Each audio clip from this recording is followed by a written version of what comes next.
The world of Avatar that James Cameron and his team at Lightstone brought to life is epic in so many ways. It's brimming with life, it's bioluminescent at night, and it's majestic in scale as it is rich in details. As the world of Avatar is so different from anything we've done before, we had to do some major upgrades and big improvements to our engine.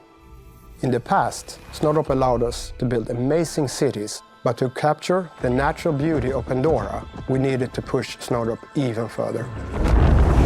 We have created the Pandora that you can experience from the deep, dense jungles on the ground to the grand vistas high up in the skies. So with Snowdrop, using the microdetail system, we can propagate thousands of assets in one frame. This allows us to have a lot more highly detailed environment for Pandora. For the game, we created a varied amount of vegetation using automated placement, and this is significantly more objects than we ever had before. So by moving visibility testing to the GPU, we can now process way more objects per frame. So the advantage of Snowdrop is that it can handle quite complex shaders. To add more life to the vegetation of Pandora, we created many interactive shaders that can be affected by the player, from real-time wind simulations and interactions to intelligent plants reacting to your presence. We don't just explore jungles on the ground, we also get to fly our bunch. So we added a new volumetric cloud system in Snowdrop to improve the visual quality of our sky. With ray tracing, we can now illuminate Pandora in a way we never could before. This way we can have real light reflect from the emission and the bioluminescence coming out from the plants, making Pandora more vibrant and more realistic. Real-time ray tracing allows us to greatly improve lighting in our game. Ray-traced global illumination and reflections make our game appear more naturally lit and more photorealistic, even when there are dynamic objects, dynamic weather, or time of day. The different activities that NPCs can perform in the world and the different animations they have can make the world feel really alive. So for Avatar, Frontiers of Pandora, we wanted to take this one step further and created a system where our NPCs understand the state of the world. For example, weather, player progression, or time of day.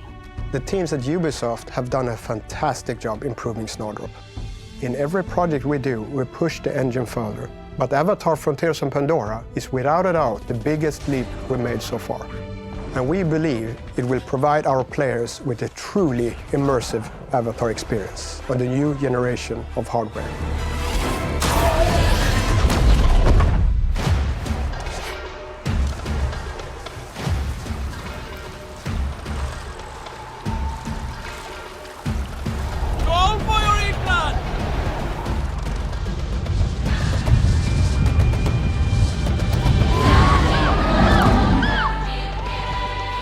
The story of Avatar, Frontiers of Pandora is about Sarentu. These children were taken from their clan at a really young age and they've been brought up in a human RDA facility. The game starts with you actually in school. You're a Navi, but you're being raised by the RDA, the militaristic corporation, the bad guys of the story.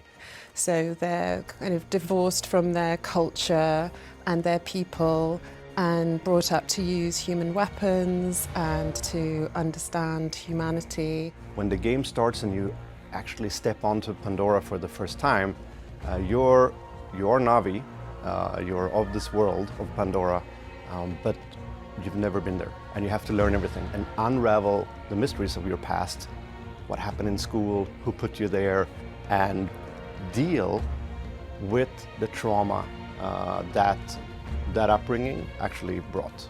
The theme of being a child of two worlds is one that resonates with me. I'm dual heritage, so there's always that feeling of being neither one thing or the other, or being in an in-between place, or being too much of one and not enough of another. And the player character goes through those moments of being, but I'm not Navi, like, can I do this? And trying to find their place in the world.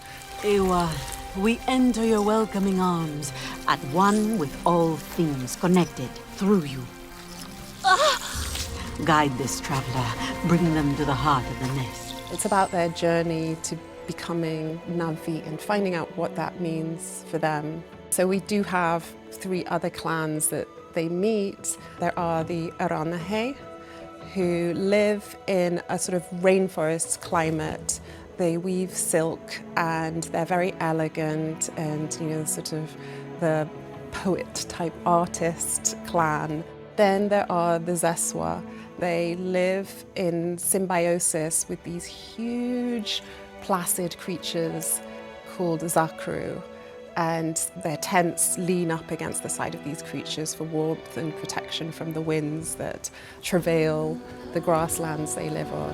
And they are bright and bold, but they like to party. The third clan are the Kamatire, and they live in the clouded forest. So they're a reclusive, mysterious clan. They are surrounded by moss and fog and sort of pine trees, and the character of the clan kind of reflects that. So they're more wary of strangers, both as a culture and for story reasons. So there's a mystery surrounding the Kamatire. Every single aspect in the Avatar universe fits together, right? This is something that you see in the Avatar films. There are lore parameters that we must abide by. And this applies to both world building and narrative. When we started the project, Lightstorm sent over a vast amount of information, everything from the Pandorapedia to Na'vi cultural information. And I was surprised that it included taxonomy and biological mechanisms and all sorts of information. They've done research on everything. There's an incredible amount of detail in the game. Everything from the choice of the Na'vi clothing that they wear, to the places that they live, to the tint of their eyes, to the animals and how they fit within the environment and how they've evolved to their surroundings. In the world of Avatar, everything must be backed by science. There can't be any fantasy technology or seemingly magical creatures or plants. So our content creation team uses Earth technology and sciences as a foundation when creating new content. Creating new wildlife was an enormous endeavor, and it was a really big collaboration with the Lightstorm team that made this happen. The same people who have worked on the films to create the wildlife have helped us create the wildlife here. The Soundblast Colossus, as we showed in our trailer, is this enormous kind of almost Stegosaurus-looking style creature, and it has these air kind of vents, and it can actually use the wind of the upper plains. It's adapted to use that, to actually suck it in and then blow it out, and it actually creates kind of an attack because it's such a force and such a kind of sonic resonance that it actually disorients nearby things and kind of makes them go away if it feels threatened. You have the clouded forest, which is foggy, damp, a little bit cooler, and you'll notice that all of the animals and all of the plant life have adapted to shorter sight lines, muffled sounds, a damper environment, and then the clans reflect that too. And so all of these details really meld together into something that I think if you look really closely, you can really tell how much care and how much thought has gone behind everything. So the Avatar universe is broad and beautiful, and it offers us this mirror to our own world. On our planet, we're dealing with climate change and very extreme weather conditions. So obviously we've incorporated that into the story because we're right there at the events of the movies, but we're also incorporating it into gameplay. You attack bases and liberate the land, right? But when you do that, pollution also drops, and that changes everything, your power, everything you can harvest, the crafting loops, and there's other gameplay and facilities that you get access to. Pandora is more than just what they see in the movie. It is a huge world. There's loads of opportunities to tell small stories and big stories, and also reflect on ourselves, our place within the natural world, how we interact with it. The Avatar universe has a lot of real-world correlations, which also serve as a warning on our own behavior on Earth. There are many clans, and the clans are different. They have different cultures, they have different styles, they have different look, and just like here on Earth, they have small physical differences, but inside, they're all Na'vi. I feel we managed to achieve one of our main ambitions, to engage the players so much that they will eventually forget they are playing a game.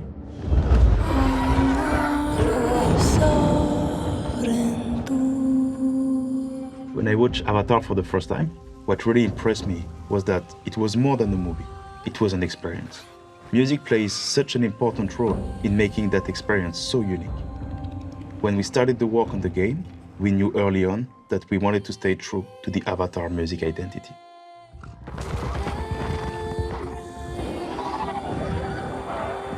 We knew that we had to build a strong music team from the get-go, and that's how we onboarded Simon Lambry, our music supervisor at Ubisoft.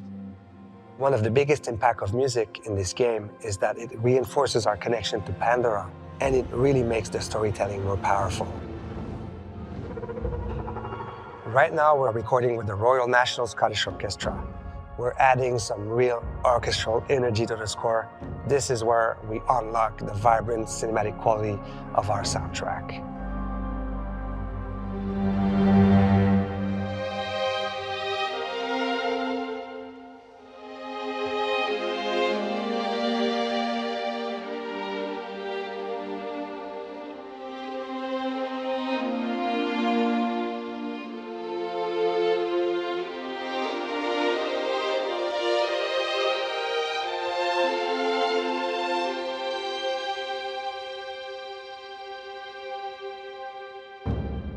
When a new game is introduced to me, I like to get back to the dev team with 4 or 5 composer suggestions. I knew immediately that I had the perfect candidate. My goal was really to create a score that will resonate with people's hearts and minds, and it will stay with them. It's such a stunningly told, beautiful story. I wanted to make sure the audience is engaged in that music has a part in that storytelling. Your father thinks the price of fighting them has been too great. Will be too great. If we do not fight, we will lose everything. We did not want war, but they have made us warriors. We must bring the fight to them.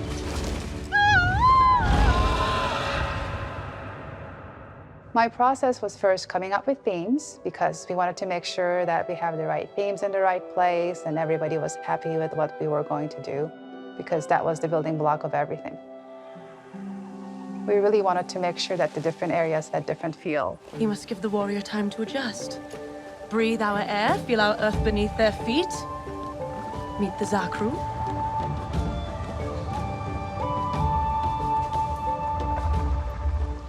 Every clan and every regions have their own music instrumentation, color palette, and their own musical themes.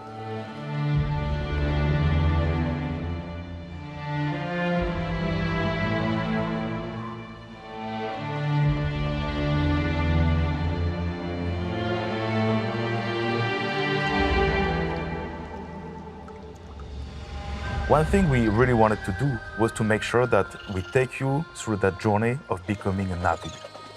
As you understand better what being a Na'vi means, the music shifts a bit in the game, and it all sounds more organic, with ethnic flutes, solo vocals, percussions, strings, and of course, folk choirs that are an essential element in the Avatar soundscape.